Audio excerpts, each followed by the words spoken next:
Good evening, good evening, good evening. This is the day the Lord has made. We will rejoice and be glad in it. It's another day's journey. So glad about it and so grateful for those of you that are joining us this evening. It's wet outside and has been wet, but we're looking forward to tomorrow. Now, I know there are a lot of you that are doing the Broad Street run, and we know how the Broad Street run impacts worship services and impacts people getting to church. That's why I'm so grateful.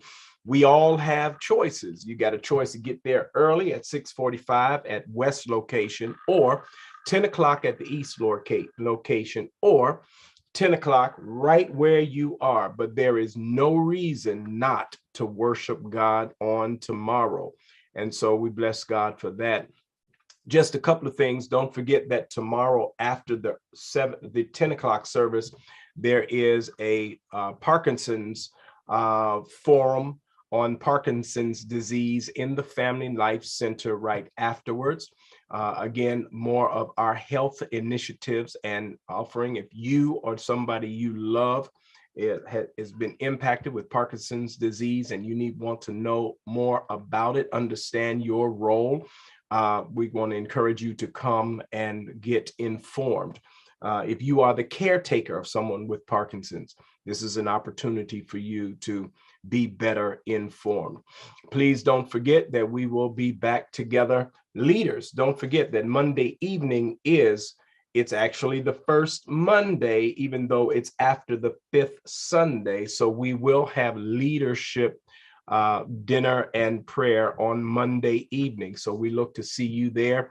And then, of course, we're in Bible study on Tuesday evening right here. So we look forward to seeing you there. Now, most of you have probably already heard, and we're getting excited because the word is out. DeAndre Swift is coming to the Eagles. That means DeAndre Swift is coming home. DeAndre Swift, who grew up in our church playing football at Enon, was on one of our first championship teams. His father was a very important part of how we pulled this thing together many, many years ago. He is one of the examples of what can come out of Philadelphia, but what can come out of Enon, what can come out of Enon Eagles. And so we're looking forward to his coming back. I think Philadelphia in general needs a homeboy makes good. And we are praying that DeAndre is going to become just that. He's already from a good family and just a good young man, but he's also a great football player. When you add that to the story of coming to the Eagles and coming back, hopefully there's going to be a wonderful story of how he inspires many because he's from here. And so we're praying towards that end. So please keep all of those things on your hearts and on your minds. But tonight, we've got another conversation with a candidate. And tonight we're talking with Anthony Phillips, who is a council member who is representing the 9th Councilmatic District, but he also has to run for the 9th Councilmatic District. And so tonight's going to give you an opportunity to understand how he sort of got in the seat now, but yet he has to run for the seat.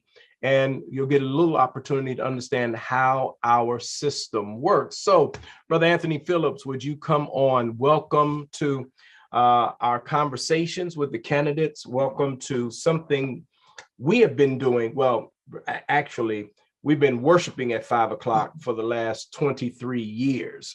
But when COVID hit, we no longer were worshiping and we just started to have prayer. And then during the time of the gubernatorial race, I decided to take this time to just talk with candidates. And so everything from Josh Shapiro to you now, and anybody that has reached out and has followed the directions with Francis Jones has come on.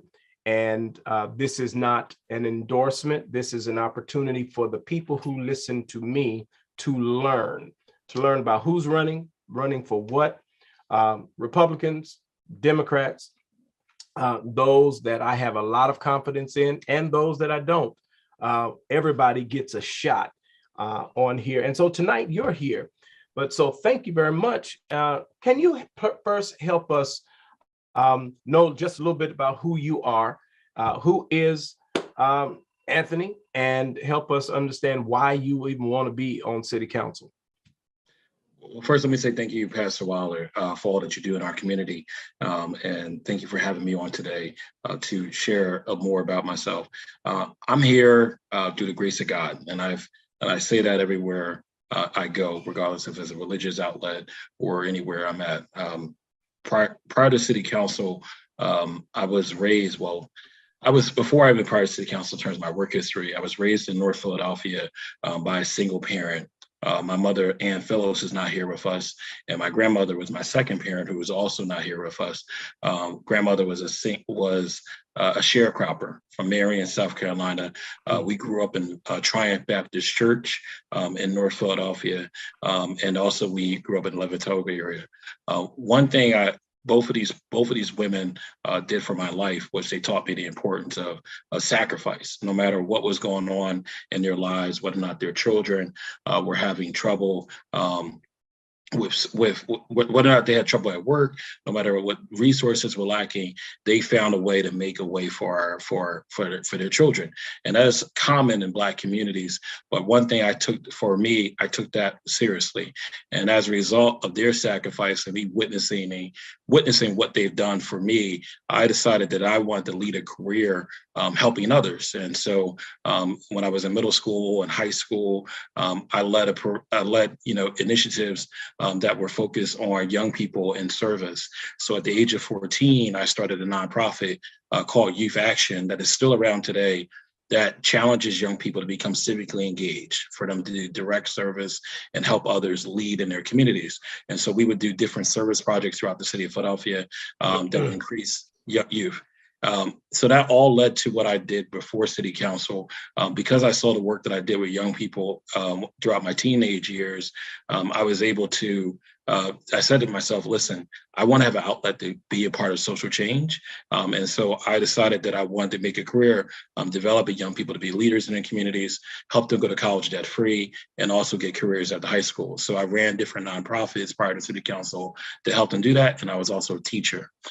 So for me, this being on City Council is about service and nothing else more. The way I entered politics is really interesting, per se. When I was in high school, I actually met this dynamite woman. Her name was Sherelle Parker.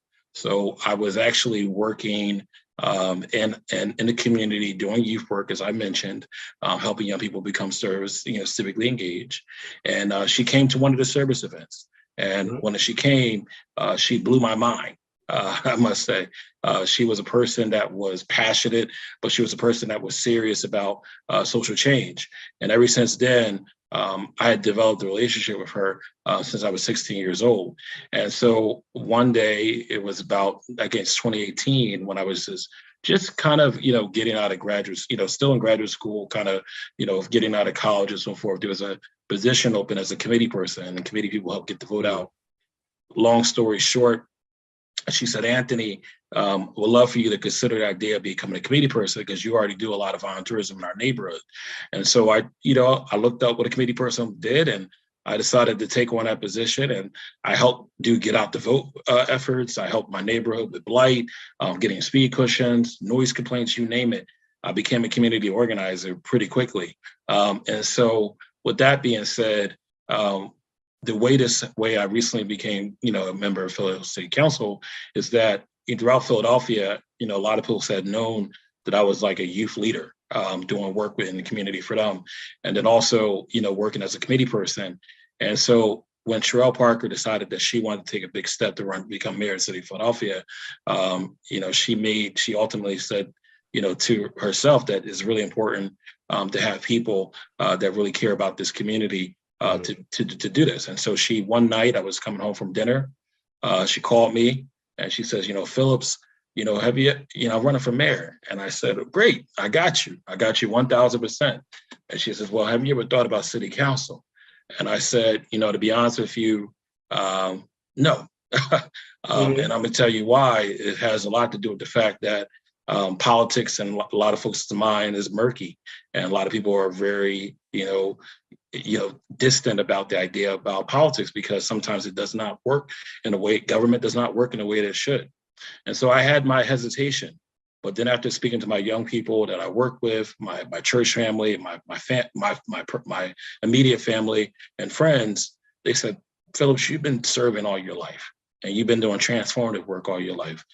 Go out and do this. And I decided to run for a special election, which I'll resign against a Republican and Libertarian. And I was elected. And so the way that it was situated, it was that the Democratic Party, when someone resigns, they have to nominate somebody. So that's the leadership of the Democratic Party. They have to nominate someone to replace that person. And so the Democratic Party nominated me to replace Sherelle in the 9th district. And then the Libertarian Party nominated someone. And then the Republican Party nominated someone. In November, there was an election. Thankfully, thanks to everyone in the neighborhood, I was elected, and now I'm serving as a result. So so that people who are listening to this understand what that means. You said the Democratic Party nominated you. Who is the Democratic Party? So So the Democratic Party are leaders in the Democratic Party. So the party is led by, of course, Congressman Bob Brady, but leaders of the Democratic Party are ward leaders. Okay. So every district, and I'm a district council member, they have ward leaders, and in the 9th district, they have 8 ward leaders. Got you. Yes, and so the 8 ward leaders who are ultimately part of the leadership of the Democratic Party were the individuals who reviewed who I was and said, Phillips, we think you got what it takes to finish this year and a half session that Sherelle is leaving. Mm-hmm. And then they put me up on the ballot, and I was, challenged against a Republican and Libertarian. And then thereafter that, I've been serving since. So there are 8 wards in the 9th Councilman District. Bob Brady is over this thing. They have a meeting. They said, hey, we want Anthony Phillips to be our person. And then they put it up to the people. And then when we went to the last election, was this the same election that we elected our governor? Yes. Yep. Okay. Mm-hmm. And so when we went in and they saw your name, then you became, so you fit and in this year. And you finish out this term. Yep. Okay. Excellent. So that's exactly how it happened. And so I took that very seriously, that, party leadership was thoughtful of me, and also former Councilwoman Sherelle Parker was thoughtful of me as well. And I wanted to make sure that I did well. And I wanted to make sure that I, work collaboratively with people to get things done. And now, I guess 20 or so weeks that I've been on city council. So okay, cool. Excellent. So now that you've had a taste of it, you're running for another 4 years, right? I am. So what do you understand? What's the difference between you running for the 9th Councilmanic District, and I guess the last couple of weeks I've had people on who are running at large? What's the difference between those 2 approaches? Excellent. So the district council member represents a segment of neighborhoods in the city, and every neighborhood in the city of Philadelphia has a representative that is specifically assigned to address their needs and their concerns on city council. At-large members are responsible for the entire city of Philadelphia. They don't have any particular allegiance in terms of responding to just only one particular neighborhood's needs. They're looking at the whole landscape of the city of Philadelphia. So one of the unique abilities that a district council person has in comparison to a large member is that a district council person is responsible for helping to think about land use. So for example, if a contractor or developer wants to do some particular work in your particular area, they have to contact your city council member if there's a zoning change or alteration that's happening in that area. In addition to that, district council members are mostly mostly responsible for responding to what the city calls constituent services. Our office calls it neighbor services. So when someone has a pothole issue or issue around getting driveway fixed, whatever that may be, they call our office and to make sure that those services are being rendered to them, and so forth. So district, yeah. So we're just basically making sure that our neighborhoods are strong. And the 9th district encompasses Mount Airy, which is the 19150 section only. Right. West Oak Lane, East Oak Lane, Alyn. We have also Melrose Park. We also have Fern Rock, Logan. We have lower northeast of Burholm, Oxford Circle, Lawndale, Longcrest, and Summerdale, and Castor Gardens. So it's a pretty significant district. And so, So thank you for that. On constituent services, give me an example. You did. I guess I want to press it a little more. Right. There's a pothole in the street. I'm coming home and I live on Pickering. I see the pothole. And I'm like, I got to do something about this. Is my first call to your office? Yeah. So my first call downtown. So unfortunately, most people will call our office, which is fine, right? And I say unfortunately in unfortunate circumstances because at the same time, we want people to address those issues. I've been doing a lot of deep thinking about this thing called constituent services. I believe if our city was very strong, with services in general, a lot of our city council members could just focus on creating innovative programs, initiatives, and policies that matter to people, as opposed to making sure that a city service is being delivered, such as fixing potholes. So, for example, if we had our streets department, as well as other departments in the city of Philadelphia, being more responsive to these concerns, a neighbor wouldn't have to say, Councilmember Phillips, I'm still waiting for that pothole to be fixed. Councilman Phillips, I'm still waiting to hear back about that street light, things of that sort. Because oftentimes when they call a council member, they've been waiting for a long period of time, and now they want the council member to urge the city to get it done. And I believe is that if we just had municipal services that were very strong, we wouldn't have to be having such a reliability on council member offices to do the work. But that's been the case for many years. And our office is committed to making sure we get things done for our neighbors. Got you. Thank you for that. Yeah. Usually as I have been meeting different people running for office, the way somebody gets into office is they see something they don't like, or they have something that they are for, that they decide, I'm going to run because I want to work on this issue. Yes. So what's your thing? What's your thing that says you want to be city council, as opposed to you want to take your graduate degree and go get a job, make some real money? So what's your thing? Well, listen, I mean, yes, one thing's for sure is that this position requires an immense level of sacrifice, and it requires an immense level of commitment and dedication, which is why if anyone ever decides that they want to be in this particular role, they have to understand that you have to give your all to it if you want to see incredible changes for your community. And you also have to have the mindset of that you are a representative for our neighborhoods and people. It's not about you, and you have to have no ego. I think it's really important not to have an ego if you want to be successful, because at the end of the day, if you just go after what you believe in, you're going to end up upsetting neighbors, because you're supposed to make sure their concerns are addressed. So I ultimately decided to run for city council after much prayer and reflection, because I believe that neighbors deserve representatives who understand that direct service and being incredibly, immensely involved in the community and accessible is really important.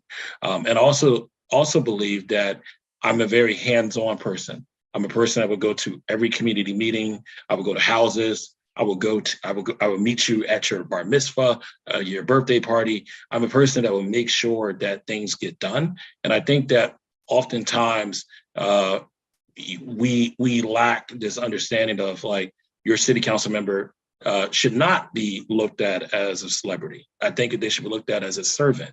And so for me, I decided that I wanted to run because I wanted to bring the idea and concept of service, immense service, back to the role of government. And also because I work with young people, I work with thousands of young people where I help kids get into college for free. So the Swarthmores of the world, the University of Chicago's, the Morehouses, Howards, you name it, for debt free.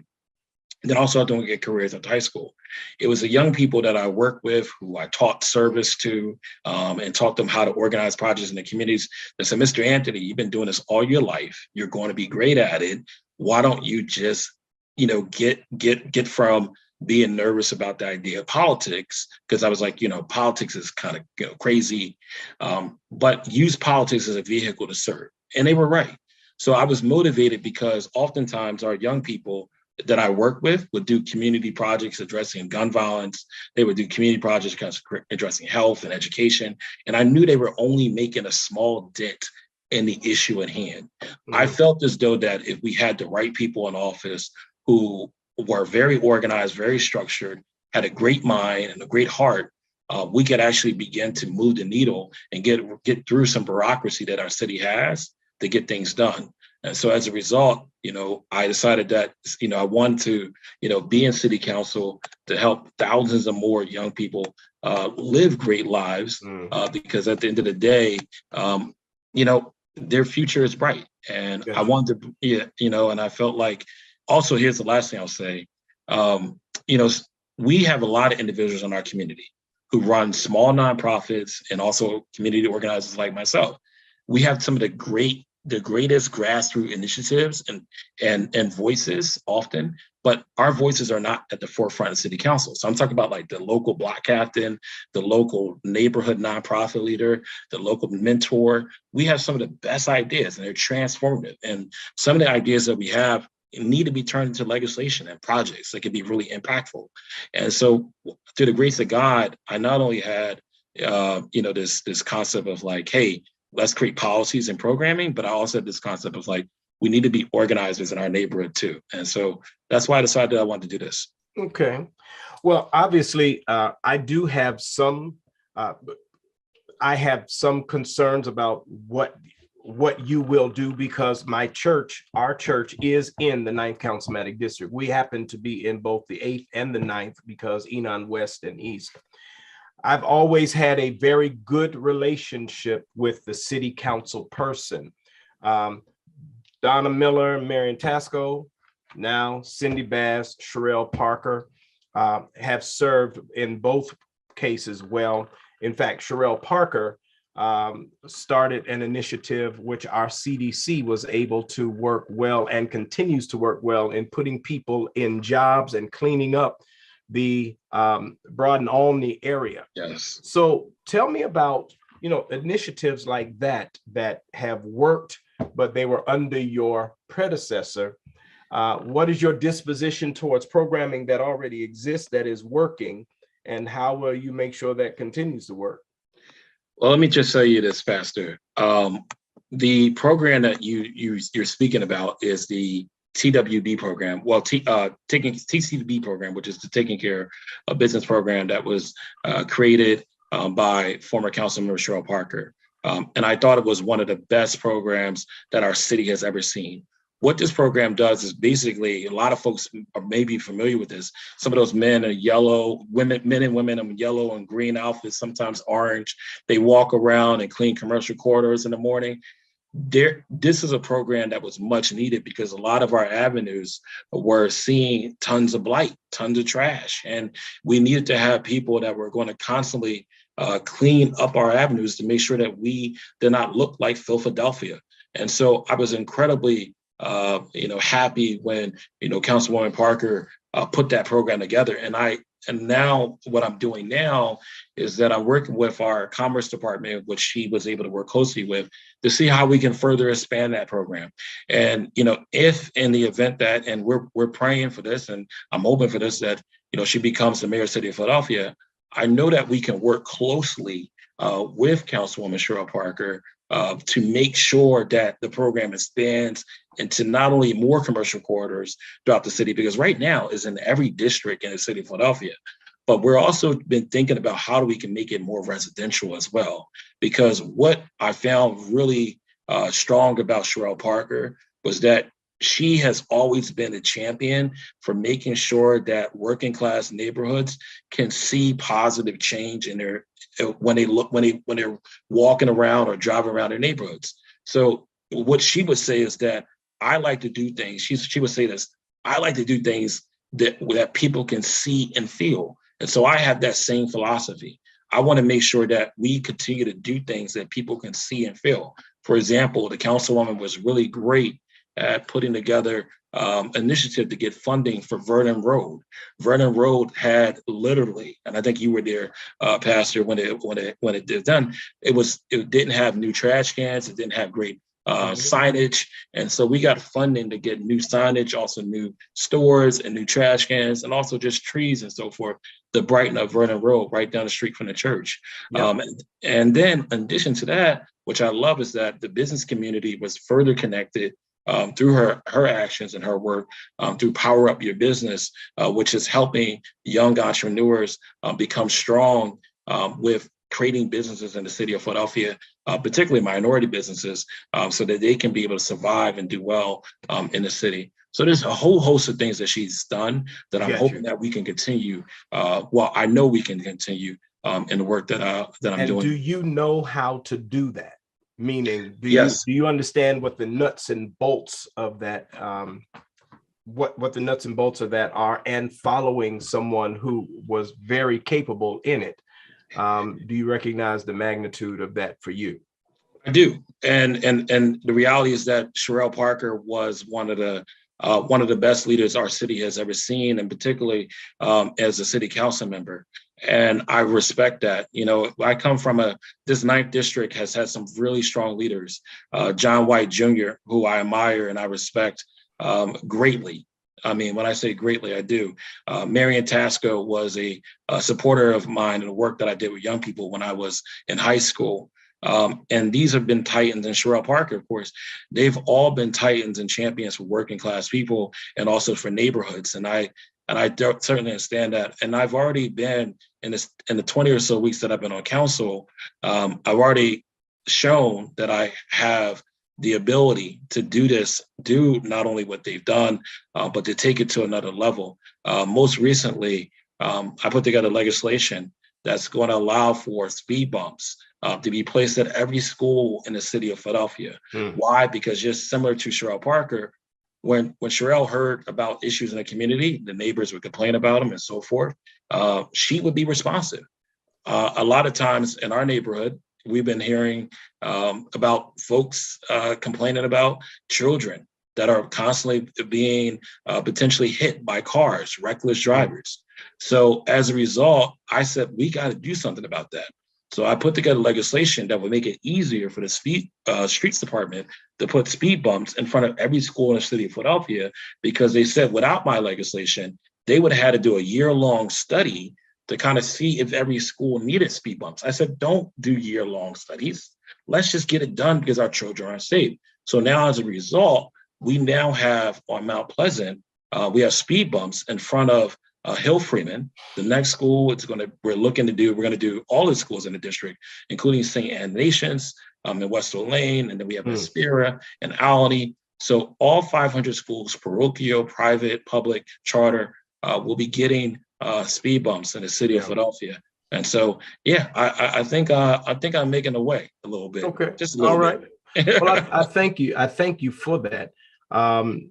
Is there anything that I have not asked you that you think people need to know? Because the first time you sort of had the committee persons put you up there and we said, okay, yep, we're voting for you because they said so. This time we need to vote because you say so.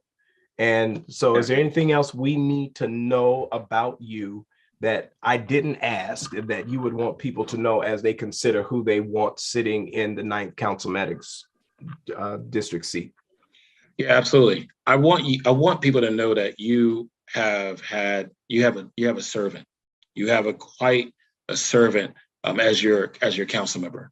One who has a proven track record of getting things done for families and young people in the community, but also someone who you can poll 1,000 people who may know Anthony Phillips, and they will say that he deeply cares about our community. When he says care, you could see that from 14 years old all the way into college. He was driving from Yale when he was a student at Yale to make sure that his community was taken care of, even when he was in school. He would travel from, he's finishing a PhD at University of Massachusetts. He would make sure that he would travel from Massachusetts to get things done for his neighborhood, not because he was looking for any particular shine or any particular notoriety. Is because he's there to serve. And thus far, I've been on council since December, and I've gone to pretty much every community meeting. I've been to every community event that you could think of, and I've also been to your people's homes. When I first got on council, one of the things I said that I wanted to do was mobile services. I thought it was really important for people to see their council member in their neighborhood, and also, knocking on doors and letting them know who they are. So, long story short, recently I made it a priority because I heard about different issues in our community. We have illegal truck parking, we have illegal boat parking and other abandoned vehicles, and I banned them in our district. And we're finding places for these people to park, but they can't park in the 9th district, thanks to legislation I put together within 10 days of being sworn in. And then, in addition to that, I put together legislation that was, supported by former Councilman Sherman Parker, and I carried it through into the next level for this council session, where we're shutting down nuisance businesses in our communities.